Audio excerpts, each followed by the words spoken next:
벨릭스라고 하는 유대 총독은 유대 사람들에게는 아주 악한 그런 사람이었고, 또 정치적으로는 대단히 욕망이 많은 그런 간사한 사람이었다는 것을 제가 이미 말씀드린 바가 있습니다. 그래서 사도 바울이 분명히 아무런 죄가 없다는 사실을 알면서도 재판을 제대로 하지 못하고 2년 동안이나 가이사랴의 구류 상태로 머물러 있게 하지 않았습니까?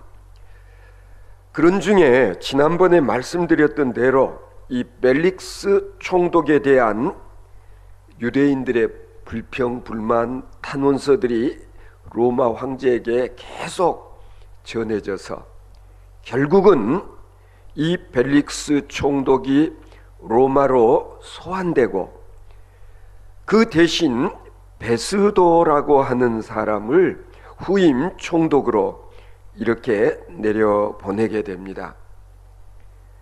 역사가들이나 특별히 조세푸스 같은 분들의 기록에 의하면 베스도는 정직하고 그리고 의롭고 아주 곧은 그런 사람이라고만 기록이 되어 있습니다.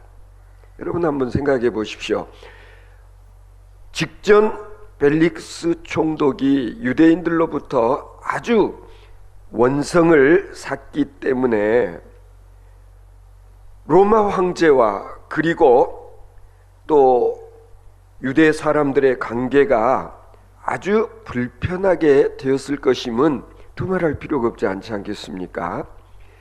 그래서 이번에는 로마 이 황제가 유대 총독으로 그래도 좀 인정을 받을 수 있는 그런 사람을 골라서 내려 보내면서 나름대로 유화 정책을 펼쳐 나가면서 이 로마와 유대의 관계가 좀 개선되어지기를 바랬을 것임은 두말할 필요가 없지 않겠습니까?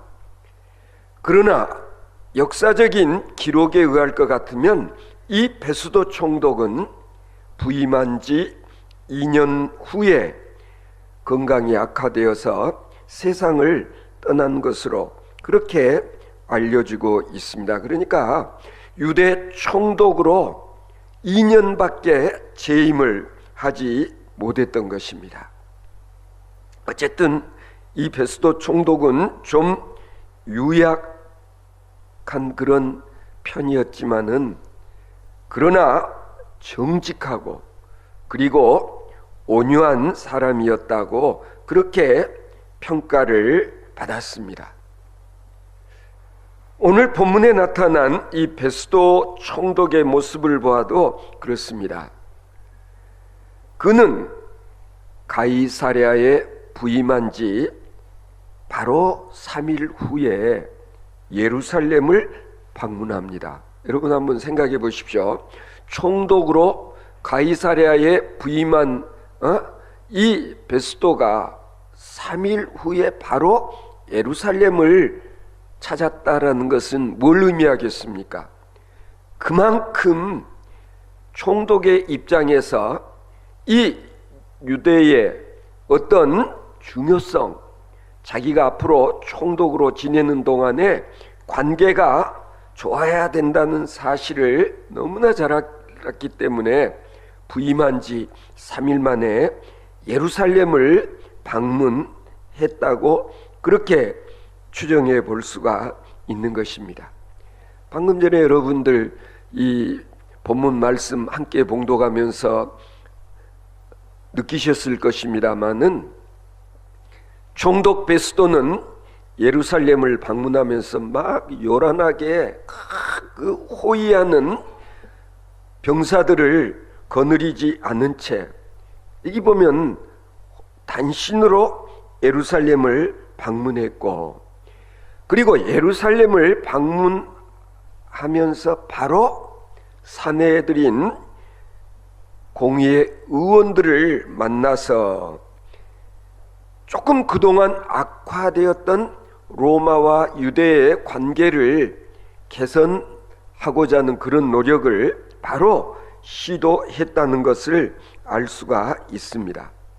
그래서 우선 이 베수도 총독은 유대 지도자들의 지금 희망사항이 뭔지, 소원이 뭔지를 청취하고, 그리고 할 수 있으면 뭐 요즘식으로 말하면은 어떤 민원 같은 게 있으면 그걸 빨리 해결해 주고자 하는 그런 뜻을 갖고 있었던 것 같습니다. 그런데 자신들을 방문한 베수도 총독에게 유대 종교 지도자들이 첫 번째로 제시한 희망사항이 있었어요. 뭐였죠? 바울을 예루살렘으로 데려다가 재판할 수 있게 해달라는 것이었어요. 왜 바울 사도를 가이사랴로부터 예루살렘으로 후송을 해가지고 재판을 해달라고 그랬느냐 하면, 이 오는 과정에서 자객을 보내가지고 바울 사도를 죽여버리려고, 살해하려고 한다는 것을 아마 베수도 총독이 나름대로 좀 눈치를 챘던 것 같아요. 그래서 보면은요, 베수도 총독이 나름 지혜로웠음을 알 수가 있습니다.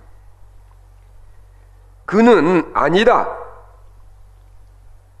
필요하다면, 뭐가 필요해요? 재판이 필요하다면 내가 가이사랴로 가서 다시 재판을 할 것이요, 혹시 뭔가 하고 싶은 얘기들이 있으면은 내가 재판하는 그곳에 와서들 의견 개진들을 하시오, 이렇게 이야기했다는 거 아니에요. 오늘 본문 7절 8절에 기록되어 있습니다. 그가 나오매 예루살렘에서 내려온 유대인들이 둘러서서 여러 가지 중대한 사건으로 고발하되, 누구를 고발했겠어요? 바울 사도를. 능히 증거를 대지 못한지라.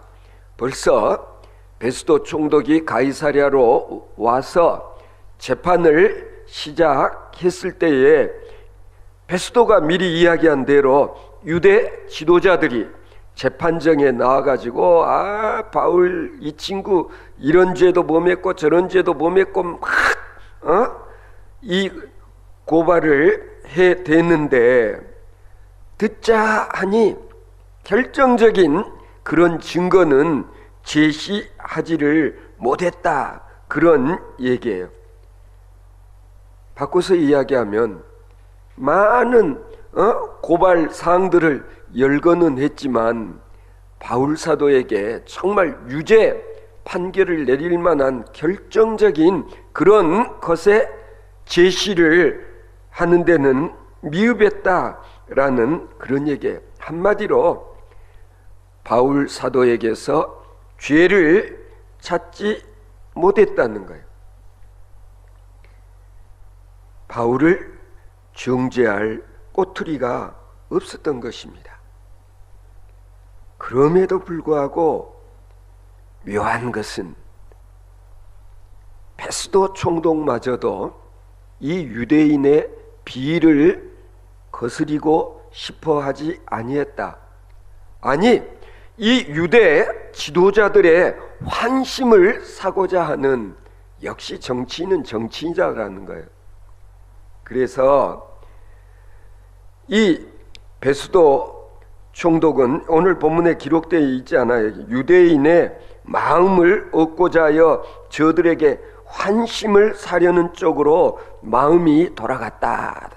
바울 사도도 그걸 느꼈어요. 베수도 총독 기대를 했는데 벌써 이 사람들 눈치를 보고 비를 맞추려고 한다는 것을 아마 눈치챘던 것 같아요. 자, 베수도 총독이 바울 사도를 이제 재판을 하면 딴 거 없지 않아요. 유죄냐 무죄냐 이것만 가리면 되는데 유대인의 마음을 사고자 하여 9절에 그렇게 기록이 되어 있지 않습니까? 유대인들의 마음 환심을 사서 뭐 하자는 것이었을까? 총독으로 부임한 자신의 입지를 이렇게 공고히 하자는 일종의 정치적인 노림수, 그런 속셈이 있었다는 것을 알 수가 있는 것입니다.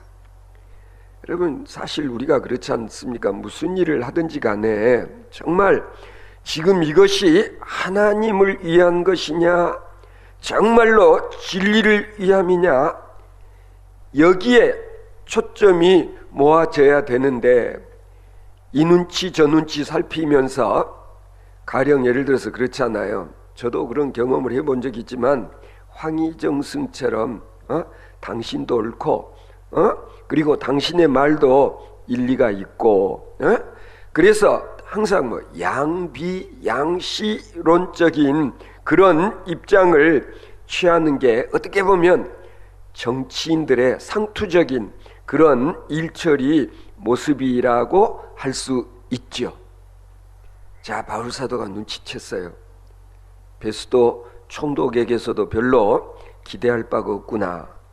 그래서 11절에 보면 바울사도가 총독에게 이야기를 합니다. 내가 가이사께 상소하노라. 가이사, 우리는 그렇게 번역을 했지만 원래 좀 비슷한 발음을 사용해 케사르 아니면 시저, 이게 다 같은 명칭을 조금 발음을 달리한 거죠. 내가 가이사, 케사르, 시저 황제께 상소하고자 한다. 난 예루살렘에 안 간다는 거예요. 뿐만 아니라 여기서도 재판을 더 이상 받지 않겠다. 나를 로마로 보내달라. 왜? 로마 시민권자였거든. 나는 로마 시민권자니까 적어도 직접 로마 황제의 그런 심리 재판을 받고자 한다고 그렇게 상소를 했다는 것 아닙니까? 그러면은요, 로마 시민권자가 그걸 원하면 안 들어줄 수가 없는 거예요. 오늘 보면 11절에 보면 이런 말씀도 있잖아요. 바울사도가 말이에요. 만일 내가 부의를 행하여 무슨 사죄를 범하였으면 내가 죽기를 사양치 아니할 것이다. 만일 이 사람들이 나를 고발한 것이 다 사실이 아니라면 누구든지 나를 그들에게 내줄 수 없나이다. 바울사도가 지금 베스도 총독에게 한 말이에요. 어떻게 보면 굉장히 담대하고 그리고 바른 태도가 아닐 수 없지 않아요. 내가 옳으냐 그르냐, 내가 죄인이냐 아니냐, 이것만을 판단하시오. 만일에 내가 죄가 없다면 나를 저들에게 넘겨줄 수 없을 것이요, 누구도 그럴 수는 없습니다. 이게 지금 바울사도가 총독에게 한 말이에요. 무슨 얘기입니까? 법 위에 소위 양심이라는 게 있고, 양심 위에 실은 하나님의 뜻이 계시다는 것을 바울사도는 이런 식으로 표현하지 않았을까? 내가 죄인이라면 마땅히 처벌을 받고 경우에 따라서는 죽어야 하겠지만, 만약 내게 죄가 없다면 누구도 나를 노리는 저 사람들에게 나를 내줘서는 안 되는 것 아닙니까? 이런 취지로 지금 바울사도가 어떻게 보면 상당히 당당하게 그렇게 말하고 있는 것을 볼 수가 있지 않습니까? 그리고 내린 마지막 요청이 뭐예요? 나는 로마에 상소하리라. 우리는 이 문제에 대해서 조금 더 깊이 생각해 볼 필요가 있어요. 우리가 교회사를 통해서 소위 그 순교사를 좀 들여다보면은요, 이 순교라고 하는 것이 아주 미묘한 문제라는 것을 알 수가 있어요. 제가 가끔 인용하기도 합니다만, 순교자라는 소설 영화가 되기도 하지 않았습니까? 이 소설 가운데 보면은요, 어떤 사람이 예수 믿는 사람들과 함께 순교를 당하지 않으면 안 되는 자리로 끌려오게 되었어요. 자기는 분명히 예수 안 믿어요. 그런데 저 예수쟁이들 근처에 있다가 함께 이렇게 체포되어 가지고 이제 와서 그냥 도매금으로 같이 처형을 당하지 않으면 안 되는 그런 입장이 되니까 어떻게 보면 당연하죠. 아니에요. 나는 예수를 믿지 않는 사람이에요. 그리고 막 발버둥을 치는데 누구도 그것을 인정해 주지 않았어요. 그래서 결국 순교를 당했어요. 이게 진짜 순교냐? 자기는 예수를 안 믿는 사람이라고 발버둥 치다가 처형을 당했어요. 그러면 우리는 그를 순교자라 해야 될까? 쉬운 얘기가 아니잖아요. 무조건 우리는 여차면 막 순교자, 순교했다 막 그렇게 이야기를 하는데, 그래서 한국에서도요, 우리 교단 같은 경우 순교자로 이렇게 추대하기 위해서는 굉장히 까다로운 조건들이 있어요. 여러 가지 조건을 충족했을 때 순교자라고 그래요. 이런 얘기 들어보셨는지 모르겠네요. 루마니아의 프로레스코 목사님이 공산당에 잡혀가가지고 옥에 갇히게 되었어요. 심한 고문을 당해도 끝까지 굴하지 아니하고 자신은 예수를 믿는 크리스찬이요, 그리고 목사라고 하는 것을 끝까지 주장을 해요. 그러니까 악랄한 이 공산당원들이 이 목사를 해유시키려고 어떤 방법을 썼냐면, 이 목사님의 11살짜리 아들을 붙들어 와가지고 옷을 홀랑 벗겨서 이게 발목에 끈을 매달아 가지고 이 아버지 목사님 보는 데서 물속에 쳐넣었다가 그냥 숨이 차 죽을 것 같으면 다시 끄집어 올렸다가 또 내렸다가 이것을 계속하는 거예요.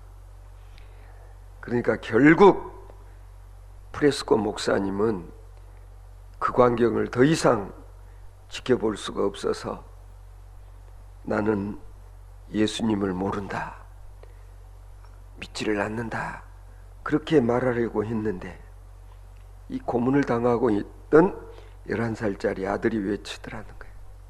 아버지, 조금만 참으세요. 아버지가 예수를 부인하여 내가 산다고 하더라도 예수를 부인한 목사 아들이라는 말은 듣고 싶지 않아요. 아버지, 제발 예수를 모른다고 안 믿는다고 하는 말은 하지 말아주세요. 이 말을 듣고 이 프레스코 목사님은 용기를 얻을 수 있었고, 그리고 끝까지 공산당들의 해유에 굴하지 아니하고 항거할 수 있었다라는 그런 이야기. 한번 내가 그 입장이었더라면 나는 어떻게 했을까? 한번 생각해 보십시오. 진짜 순교라고 하는 것은 그렇게 쉬운 게 아니에요. 그래도 우리는 가끔 그런 말 하죠. 차라리 그래도 순교가 쉽다고. 고문당하고 막 또 감옥에 쳐넣었다가 또 끄집어내서 또 고문하고, 이 과정을 참고 견뎌내기보다는 차라리 콱 순교당해버리는 게 낫지. 그러나 이런 경우를 한번 내가 실제 상황이라고, 내가 이런 입장이 되었더라면 나는 어떻게 했을까 생각해 봐야 된다. 정말 우리는 어떤 환경에서도 끝까지 내 신앙을 굽히지 아니하고 경우에 따라서는 순교자의 길을 갈 수 있을까? 왜 이야기를 하냐면요, 오늘 본문을 자세히 보면은 지금 유대인들이 바울을 죽이려고 해요. 암살하려고 해요. 예루살렘으로 이송하기만 하면 자객을 보내서 죽여버리려는 그런 계획을 갖고 있다는 걸 바울 사도가 안다는 얘기. 바울 사도가 알았어요.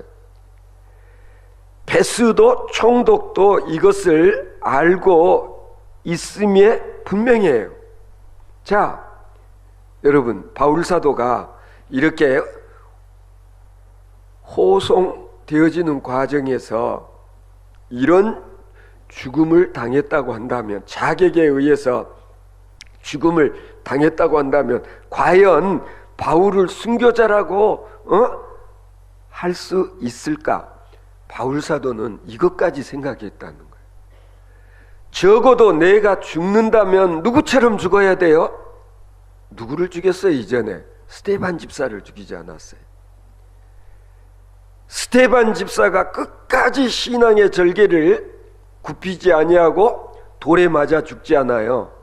죽어가면서도 어떻게 해요? 자기에게 돌팔매질하는 저자들을 용서해달라고 기도를 하지 않습니까? 그리고 하늘문이 열리는 걸 보면서 정말 거룩한 그런 순교자로서의 생을 마치는 걸 누가 봤어요? 바울 사도가 봤잖아요. 그리고 자기도 그 자리에서 스데반 집사 죽이는 일에 가담했던 그런 생생한 기억. 아마도 바울 사도는 그런 생각이 있을 것이다. 나도 내가 순교를 당한다면 최소한 스데반 집사와 같은 그런 모습으로 죽고 싶지, 요즘 말로 하면 개죽음 당하기는 싫다는 거예요. 그러잖아요. 이렇게 가이사랴에서 예루살렘으로 호송되는 과정에서 살해를 당한다면 부끄러운 죽음, 일종의 개죽음이라고 할 수밖에 없잖아요. 그래서 바울 사도는 로마로 자기를 보내줄 것을 베스도 총독에게 요청했다는 걸 알 수가 있는 것이죠. 여러분, 바울 사도의 위대함이 바로 여기에 있어요. 로마로 가서 황제의 재판을 받게 되어지면 자신이 무죄로 석방되어질 것이라는 그런 기대를 갖고서 로마로 가자는 것이 아니라, 자기가 로마에 가서 복음을 전하다가 죽임을 당하는, 그래서 진정한 순교자가 되기 위한 장소로 어디를 선택했느냐? 로마. 왜? 이미 계시를 받았잖아요. 너는 로마에 가게 될 것이다. 그곳에서 복음을 전하게 될 것이다. 따라서 주님의 뜻대로 내가 로마로 가야 된다. 일단 로마로 가서 그곳에서 내가 복음을 전하다가 죽으면 죽으리다 라는 그런 자세로 로마행을 선택한 바울 사도. 여러분 어떻습니까? 때로는 우리도 선택을 하지 않으면 안 되는 그런 경우가 있어요. 그리고 살고 죽는 것은 실상은 내 맘대로 되는 게 아니에요. 하나님, 나에게 이러한 죽음을 죽게 해 주시옵소서. 저도 스데반 집사처럼 죽임을 당할 수 있게 해 주시옵소서. 분명히 바울 사도는 이렇게 했을 것입니다. 그리고 순교지로 로마를 선택한 바울. 그래서 어쩔 때는 그런 거 있잖아. 내가 이 길을 가면, 이런 걸 선택하면 내가 힘들고 어렵고 고난을 당하고 핍박을 당할 것이라는 것을 뻔히 알면서도 내가 용기 있게 그 길을 가고 그것을 선택할 수 있는 그런 용기, 그런 믿음이 우리에게 있어야 된다는. 그래서 때로는 그러잖아요. 탄탄대로로 가는 사람들은 많으나 좁은 길, 십자가의 길을 가려고 하는 사람들은 많지 않다. 예수님께서 하신 말씀이잖아요. 좋은 게 좋다, 좋은 게 좋으니까, 그리고 편안하고, 그리고 안락한 그런 삶을 내가 선택할 것인가, 아니면 내가 신앙의 정절을 지키기 위해서는 내가 때로는 핍박을 당하고 때로는 조롱을 당하기도 하고 힘들고 어려운 소위 십자가의 길을 가지 않으면 안 되는 그런 선택의 기로에 서게 된다면, 누구든지 나를 따르려거든 자기 십자가를 지고 나를 따르라 당부하셨던 주님의 말씀에 순종해서 그 좁은 길, 그 십자가의 길, 아니 순교당하지 않으면 안 된다는 것을 알면서도 바울사도는 로마행을 선택했던 것처럼 우리도 그 당시와 같은 이런 절박한 선택의 기로는 우리에게 주어지지 않겠지만 삶 속에서 신앙의 외길, 좁은 길을 선택해서 그 길을 갈 수 있는 진정한 그리스도인이 되어져야 하지 않을까. 오늘 우리의 궁극적인 목적은, 신앙의 삶의 자세는 바로 바울사도와 같은 이런 태도여야 한다라는 것이 오늘 본문이 우리에게 주는 도전이요, 그리고 교훈적인 말씀이다라는 것을 다시 한번 새길 수 있는 저와 여러분들 되어질 수 있기를 바랍니다.